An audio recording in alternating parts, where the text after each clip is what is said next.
Dungeon Masters. I have heard the news, and it's kind of, I don't know if it's all over the internet. It's on the internet, so I guess that's enough. Wizard Magazine is returning. Oh, and 1995 me is pretty excited about it. For those of you who may not be too aware, Wizard World used to be Wizard Magazine, and that was essentially kind of like, during the 90s, during its heyday, was pretty much the entertainment weekly for comic books and geek culture at large. I happen to be a big fan of it back in the day. It did have a rough few years initially. The first few years, the price guide, which that was its main like claim to fame, like, oh, we're Wizard, we're the guide to comics. Their price guide was admittedly pretty inaccurate. Some of the articles were fairly poorly written, and the sexist jokes were, well, the sexist. But one of the things I liked about Wizard was it was a real attempt to like build a serious type of magazine while still keeping the fun. And to its defense, it did evolve, became self-aware of its problems, and did kind of like work on it to the point where in the later 90s, it was an excellent magazine. It included a lot of fun, dumb articles like movie casting wish lists, you know, for comic book films that will, I guess, eventually someday come out. Last Man Standing, like debates on who could win in all these fights. Not to mention actually serious articles and really thoughtful articles. And the price tag did get more accurate, I guess, kind of a little bit. Not great. I'm always more of a subscriber to the Overstreet Guide. I think that's always been a better guide. To spruce up that, they started doing these snapshot cartoons using photos of action figures and funny types of situations, which evolved into, I think, robot chicken or something like that. And of course it became like Toy Fair, blah blah blah. And then of course the magazine started to hit a few hard times actually, and by 2011 it had closed shop.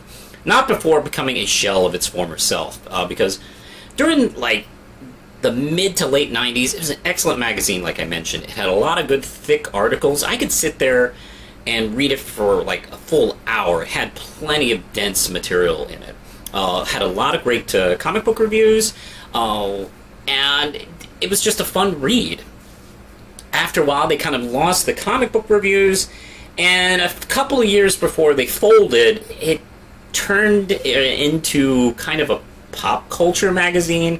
They were trying to be, I guess, maybe Entertainment Weekly, but in the worst possible way, where comic books became less of an important issue in Wizard Magazine. So, yeah, that was a miscalculation. So they folded and eventually evolved into Wizard World conventions, which are basically the McDonald's of comic book conventions. They're kind of all over the place. They're a big franchise. Matter of fact, in Virginia, they even tried to buy Virginia Comic Con, which is a comic book convention in Richmond, Virginia. They hold it 3 times a year, and they tried to purchase that. To no success, actually. I'm very happy that the owners of VA Comic Con turned down their offers. What's weird is they're doing something they probably should have done back in 2011 or even before then.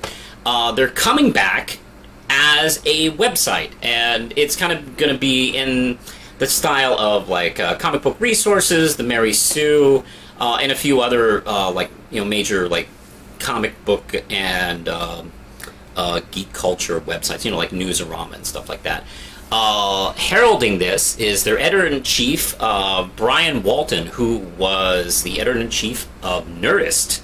So they're spending some money, and they seem serious. So we might get the old-fashioned like Wizard, but you know, on website form.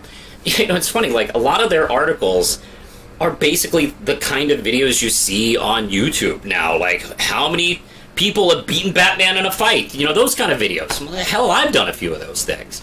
So it'll be interesting to see how they can catch up with the times. I wonder if it may be too late, if the cows have already left and they're closing the barn door, which I'm sure is the 100% correct way to say that expression. Because, you know, maybe they should have, like, evolved Wizard Magazine into a website long ago instead of shutting down and then coming back years later with all this competition going on. You know, they could have, like, used their readership and their fan base to kind of, like, you know, jump on board there and, you know, build a strong website.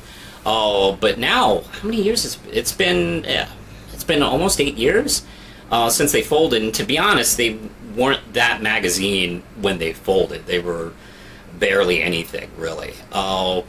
So it would be nice if the readership returned for it, but you know, that's kind of a challenge. They're gonna have to rebuild after all this time. I will be there. I'll check out their website. I'll definitely refer to it, and I wish them luck. I'm kind of excited to see it, to be honest. I do miss, though, sitting down once a month during a comic book day and just relaxing with an issue of Wizard at a mall food court and just, you know, kicking back. Those days are sadly gone, I guess. But, hey, you know, it'll be on my phone. Push the button, let's see.